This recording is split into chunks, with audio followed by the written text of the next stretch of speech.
She's very serious. It's happening. What? Is it really happening? Where's Charlie?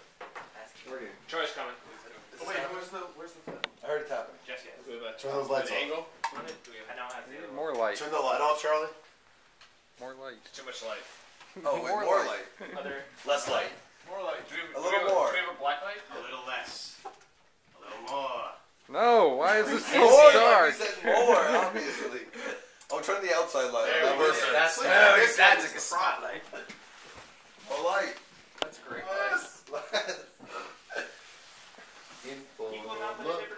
It's in character. It's Jamiroquai. 20 years ago, many more than 20 years ago, the year was 1920.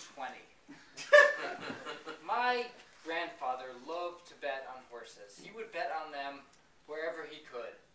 He would read about them in the newspaper. He would go to the track when he could. He would listen on the radio. One day he came across a horse in the newspaper named Sparkling Water. It was ridden by a jockey named Carlos. Praise the Lord. He thought, for some reason, the reason I don't know, that this horse was a horse to bet on. He went down to the track on Saturday, bet a large sum of money on Sparkling Water. Sparkling Water ran the race of his life, the best time he ever ran, and he lost to Man of War by 7 lengths.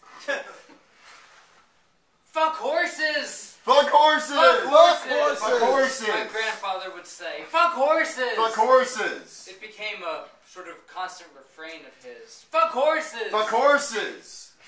It was, he'd say it all over. It was sort of a lullaby to me at one point, I remember. Fuck horses! Fuck horses! Jumping ahead, 1974.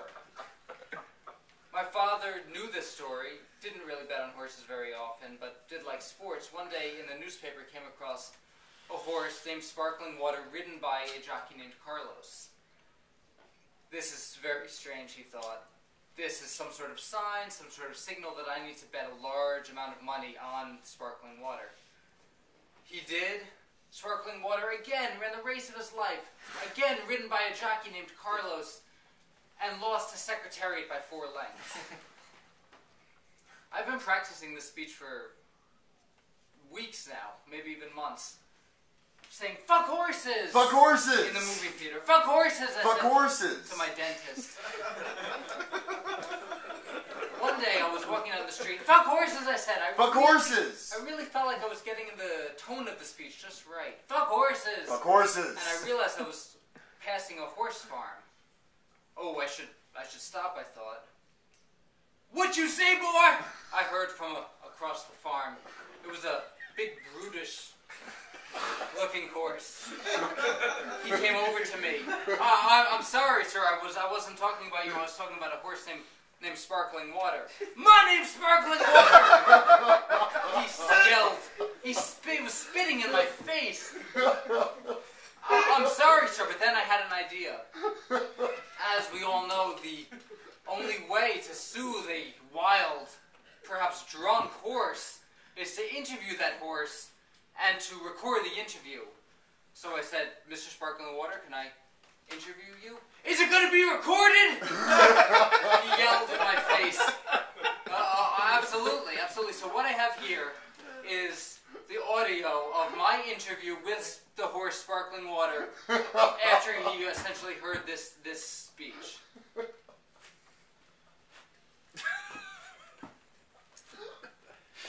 Mr. Sparkling Water, please calm down. Your hot horse breath is fogging up my interviewing glasses.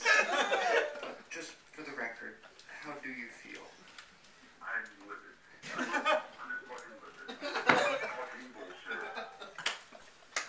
Really, that seems like a very strong reaction. The horse we're talking about was from 1920. I couldn't be more upset. I didn't hear that. Is there something I can do to help you feel better? I'm inconsolable. The word is inconsolable.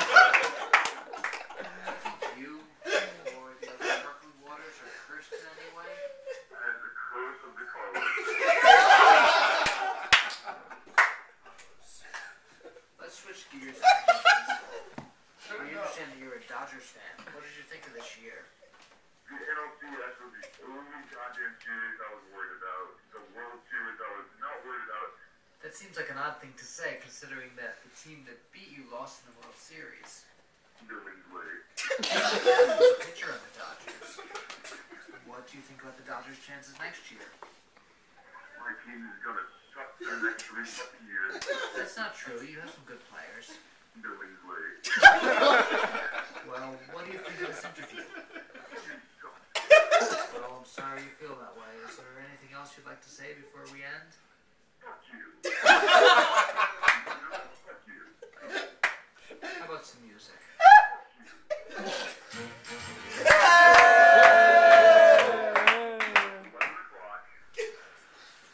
Saturday evening, I couldn't be more upset. This is my first time in the playoffs. This is fucking ridiculous. I can't believe the fucking starts you got out of Mesh and Billingsley. It's fucking bullshit. As the curse of the Carloses, my team is gonna suck for the next 3 fucking years because of all the trades I made. And I'm livid. I'm livid. I'm just fucking livid. I'm uncontrollable. You've already won this shit one time before.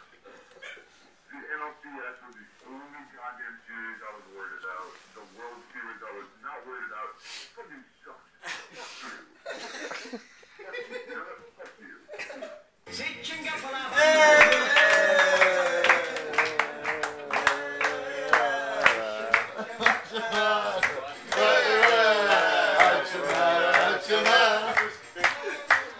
Second stanza.